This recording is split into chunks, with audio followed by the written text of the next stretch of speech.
जब हलाकू ने 656 हिजरी में बगदाद को तबाह किया था, पता है कितने आदमी कत्ल किए थे?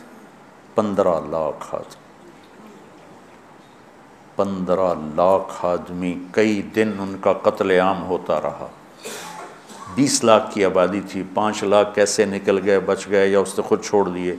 15 लाख आदमी ज़बह किए उसने। और उसके पीछे बेशुमार जो चल रही थी नाफरमानी, उसमें एक बड़ी नाफरमानी फ़िरका वारियत थी, और शिया सुन्नी फसाद और शाफ़ी हनफी फसाद, मालिकी हम्बली फसाद।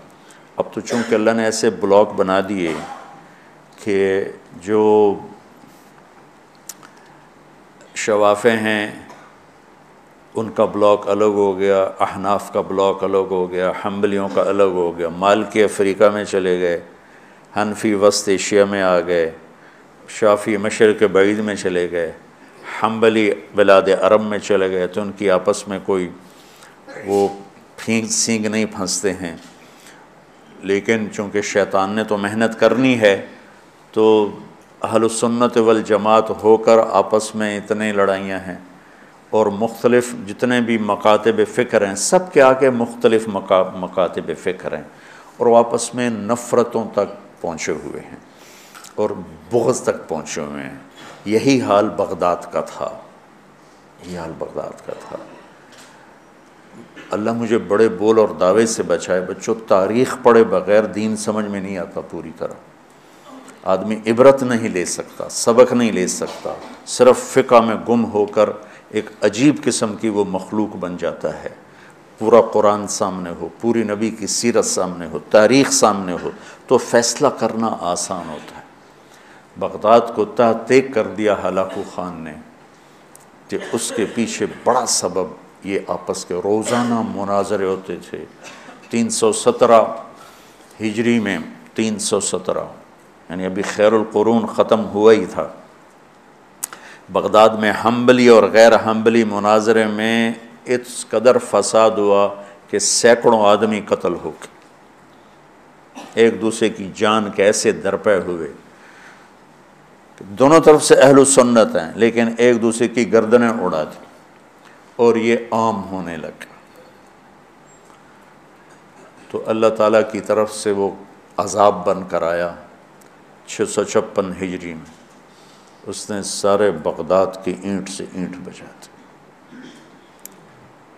और सारी किताबें उठा के दरियाए दजला में डाल दी। दरियाए दजला का पानी 1 महीने स्याह हो के बहता रहा, इतनी किताबें उसने डाल दी। और अल्लाह ने ऐसा रोब डाल दिया मुसलमानों पर कि 40 आदमी खड़े हुए हैं, और एक तातारी मुग़ल कहता है, सारे यहीं खड़े रहो, मैं तलवार लेके आके तुम्हें कत्ल करता हूँ। उसके हाथ में तलवार भी नहीं है, वो तलवार लेने जाता है, वो 40 वहीं खड़े हुए हैं, भागते भी नहीं हैं। वापस आकर 40 की गर्दन उड़ाता है। मैं मुस्तनद किताबों से अलबिदाया से आपको बता रहा हूँ, किताबें तारीख़ की बहुत हैं, और यकीनन तारीख़ की रिवायत का मेयार कुरान और सुन्नत से के बराबर नहीं हो सकता है। तारीख़ कुछ कहे और हदीस कुछ कहे, कुरान कुछ कहे, तो तारीख़ को छोड़ दिया जाएगा। सहाबा की आपस की लड़ाइयों का मेयार तारीख़ नहीं है, कुरान है और हदीस है। वो इंसान थे, बशर थे, उनसे ख़ताएँ हुई, लेकिन मेरे अल्लाह ने कहा कुल्लन वअदल्लाहुल हुस्ना, मेरे नबी मेरा वादा है तेरा हर सहाबी जन्नत में जाएगा। बस उसके बाद हमारी ज़बानें बंद हो जानी चाहिए। जिनको अल्लाह ने माफ़ कर दिया हो, हम उन पर ज़बान खोलेंगे तो हलाक हो जाएंगे, तबाह हो जाएंगे।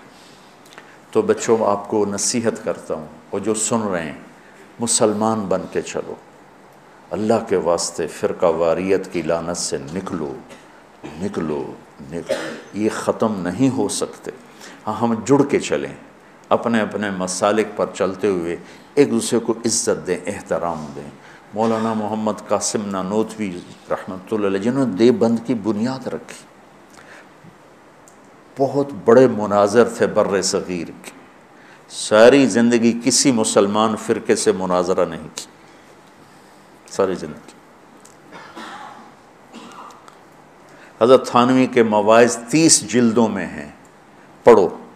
किसी पर रद्द किया हो ऐसा बदतमीज़ी के साथ और इस तरह उसकी पगड़ी उछाली हो, जिनके नाम पर देवबंदियत कायम है।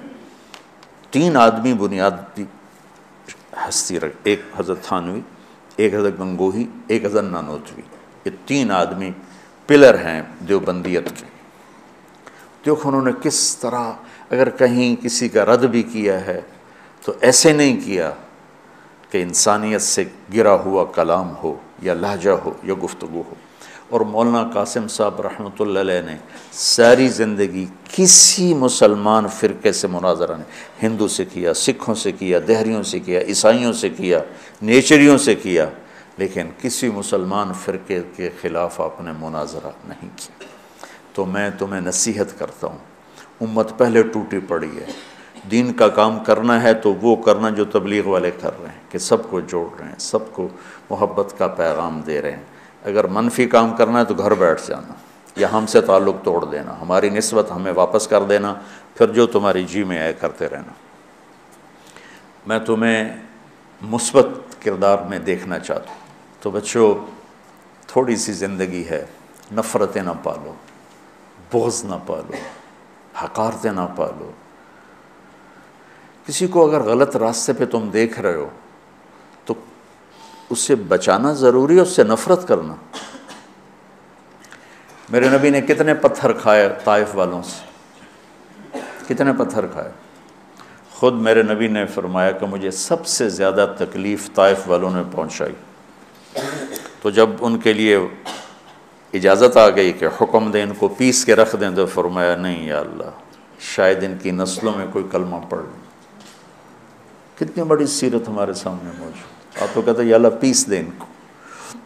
अबू जहल जैसे कि आपने इतनी मिन्नतें की कि हल अंत मुंतहिन अन सब्ब आलिहतना, मोहम्मद अब बस भी करो, तूने बहुत सुना दिया हमें, हम क़यामत के दिन गवाही दे देंगे कि तूने अपने रब का पैगाम पहुंचा दिया, अब बस करो।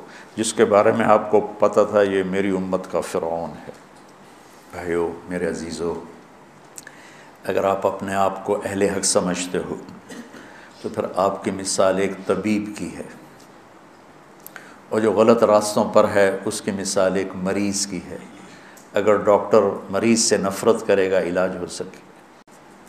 वअतसिमू बिहब्लिल्लाहि जमीअन वला तफ़र्रक़ू वज़्कुरू निअमतल्लाहि अलैकुम इज़ कुंतुम अअदाअन फ़अल्लफ़ बैन क़ुलूबिकुम फ़अस्बहतुम बिनिअमतिही इख़्वाना वकुंतुम अला शफ़ा हुफ़रतिम मिनन नार फ़अनक़ज़कुम मिनहा कज़ालिक युबय्यिनुल्लाहु लकुम आयातिही लअल्लकुम तहतदून।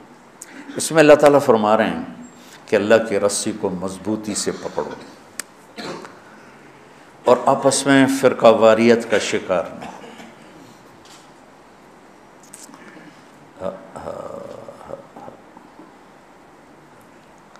और फिर अल्लाह ताला पिछला वक्त याद दिलाता है, जब तुम आपस में टूटे हुए थे, एक दूसरे के दुश्मन थे, अल्लाह ने तुम्हें जोड़ दिया। देखो बच्चों, अब दौरा हदीस वाले बच्चे जा रहे हो, अल्लाह के नबी ने 4 दुआएं मांगी, मस्जिद इजाबा अब वो हरम में शामिल हो गई, तोड़ दिया उसको। मदीना में, या अल्लाह मेरी उम्मत पे तेरा ऐसा अज़ाब ना आए जो इन्हें ख़त्म कर दे, अल्लाह ने कहा कबूल है। या अल्लाह इन पर कोई ज़मीनी ऐसा अज़ाब ना आए जो इन्हें ख़त्म कर दे, अल्लाह ने फरमाया कबूल है। या अल्लाह इन पर कोई दुश्मन ऐसा ना आए जो इन्हें मिटा दे, अल्लाह ने फरमाया कबूल है। या अल्लाह इनमें आपस में इख्तिलाफ़ ना हो, तो अल्लाह ने फरमाया नहीं मेरे महबूब, ये कबूल नहीं, इख्तिलाफ़ होगा। ये पेपर हो रहा है, इम्तिहान है, इम्तिहान में हम देखेंगे कौन हुदूद पे कायम रहता है, कौन हुदूद को पार करता है।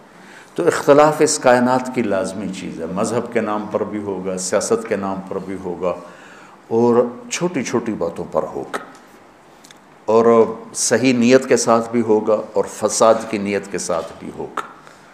तो जब मेरा अल्लाह कह रहा है इख्तिलाफ़ होगा, फिर कह रहा वला तफ़र्रक़ू, देखो तुम इख्तिलाफ़ करो लेकिन फ़िरक़ावारियत का शिकार ना हो।